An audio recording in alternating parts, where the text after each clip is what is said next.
1793 के charter act को पढ़ने से पहले आज हम पढ़ेंगे 1784 का पिट्स इंडिया एक्ट। इस अधिनियम की क्या क्या विशेषताएं थी उस पर बात करेंगे। पहली थी कि इसने कंपनी के राजनीतिक और वाणिज्यिक कार्यों को अलग अलग कर दिया था।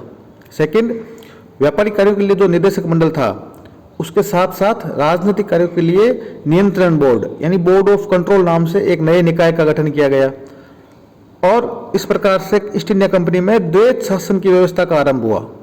मतलब अब कंपनी व्यापारिक मामलों के लिए कोर्ट ऑफ डायरेक्टर के अंडर में थी और राजनीतिक मामलों के लिए बोर्ड ऑफ कंट्रोल को रिपोर्ट करती थी।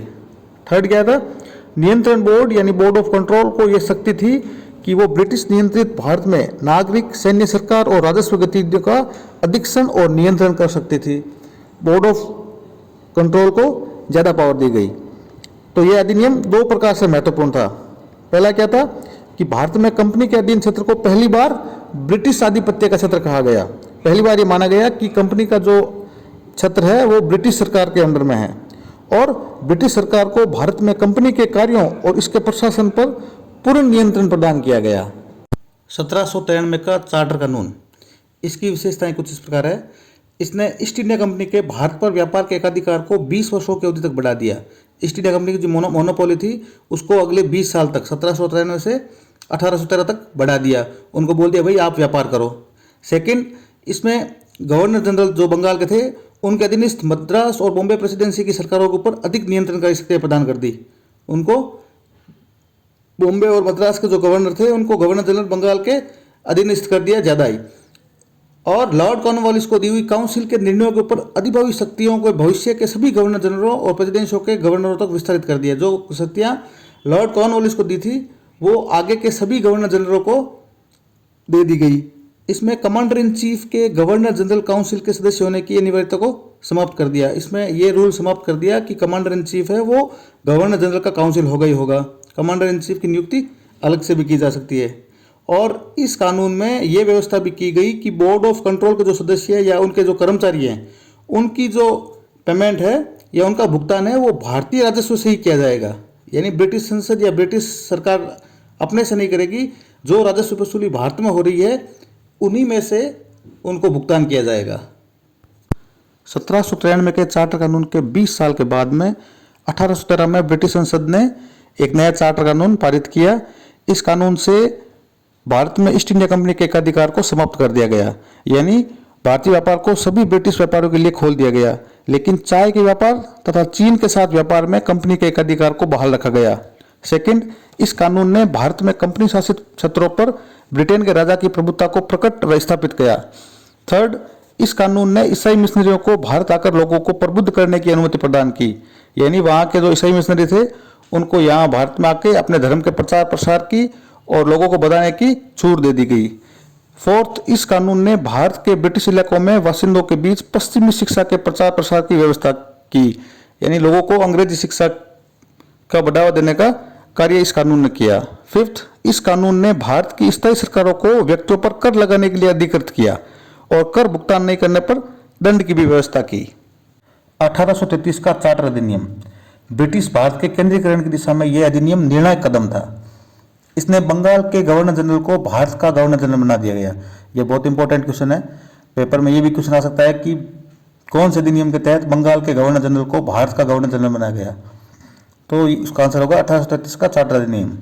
और उसको नागरिक व सैन्य शक्तियों प्रदान कर दी गई। इस प्रकार इस अधिनियम ने पहली बार ऐसी सरकार का निर्माण किया जिसका ब्रिटिश कब्जे वाले संपूर्ण भारतीय क्षेत्र पर नियंत्रण था और लॉर्ड विलियम बेंटिंग को भारत का प्रथम गवर्नर जनरल नियुक्त किया गया। सेकंड, इसने मद्रास और मुंबई के गवर्नरों को विधायिका संबंधी शक्ति से वंचित कर दिया। भारत के गवर्नर को पूरे ब्रिटिश भारत में विधायिका के असीमित अधिकार प्रदान किए। इसके अंतर्गत बनाए गए कानूनों को नियामक कानून कहा गया और कानून के तहत बनाए कानूनों को एक्ट या अधिनियम कहा गया। थर्ड, ईस्ट इंडिया कंपनी की एक व्यापारिक निकाय के रूप में की जाने वाली गतिविधियों को समाप्त कर दिया गया। अब यह विशुद्ध रूप से प्रशासनिक निकाय बन गया। उनको खाली सरकार चलाने का अधिकार प्राप्त था, व्यापार करने का नहीं। इसके तहत कंपनी के अधिकार वाले क्षेत्र ब्रिटिश राजशाही के कब्जे में रह गए। फोर्थ, चार्टर एक्ट 1833 में सिविल सेवकों के चयन के लिए खुली प्रतियोगिता का आयोजन शुरू करने का प्रयास किया गया। इसमें कहा गया कि कंपनी में भारतीयों को किसी पद, कार्यालय और रोजगार को हासिल करने से वंचित नहीं किया जाएगा। हालांकि बोर्ड ऑफ डायरेक्टर्स के विरोध के कारण इसका प्रावधान नहीं किया गया। 1853 का चार्टर अधिनियम। अब 1793 से लेकर 1857 के दौरान ब्रिटिश संसद द्वारा जो भी अधिनियम पारित किए गए थे उसमें से ये अंतिम अधिनियम था और संवैधानिक विकास की दृष्टि से भी यह अधिनियम बहुत महत्वपूर्ण था। इसकी क्या विशेषताएं थी? फर्स्ट, इसने पहली बार गवर्नर जनरल की परिषद के विधायी और प्रशासनिक कार्यों को अलग अलग कर दिया था। इसके तहत 6 नए पार्षद और जोड़े गए, नया काम दिया गया तो नए पार्षद भी जोड़ दिए गए। इन्हें विधान पार्षद कहा गया। दूसरे शब्दों में कहे तो इसने गवर्नर जनरल के लिए नई विधान परिषद का गठन किया। केंद्रीय विधान परिषद कहा गया। परिषद की इस शाखा ने छोटी संसद की तरह कार्य किया। इसमें वही प्रक्रिया अपनाई गई जो ब्रिटिश संसद में अपनाई जाती थी। इस प्रकार विधायिका को पहली बार सरकार के लिए विशेष कार्य के रूप में जाना गया, जिसके लिए विशेष मशीनरी और प्रक्रिया की जरूरत थी। सेकंड, इसने सिविल सेवकों की भर्ती के लिए चयन हेतु खुली प्रतियोगिता की व्यवस्था का आरंभ किया, जो इससे पहले 1833 में वादा किया था और वो उस टाइम कर नहीं पाए थे। वो अभी 1853 में इन्होंने सिविल सेवकों की भर्ती के लिए एक नई व्यवस्था प्रारंभ किया। इस प्रकार विशिष्ट सिविल सेवा भारतीय नागरिकों के लिए खोल दी गई। इसके लिए 1854 में मेकाले समिति का गठन भी किया गया, नियुक्ति की गई मेकाले समिति की भी।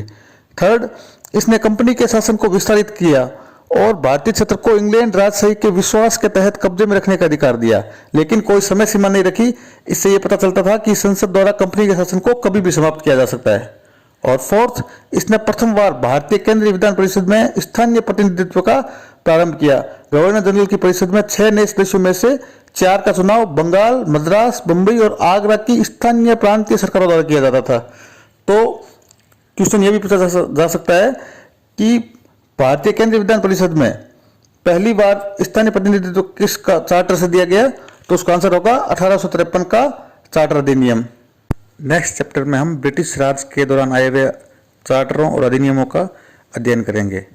तब तक इस चैनल को जरूर सब्सक्राइब करें और अपने दोस्तों के साथ शेयर जरूर करें।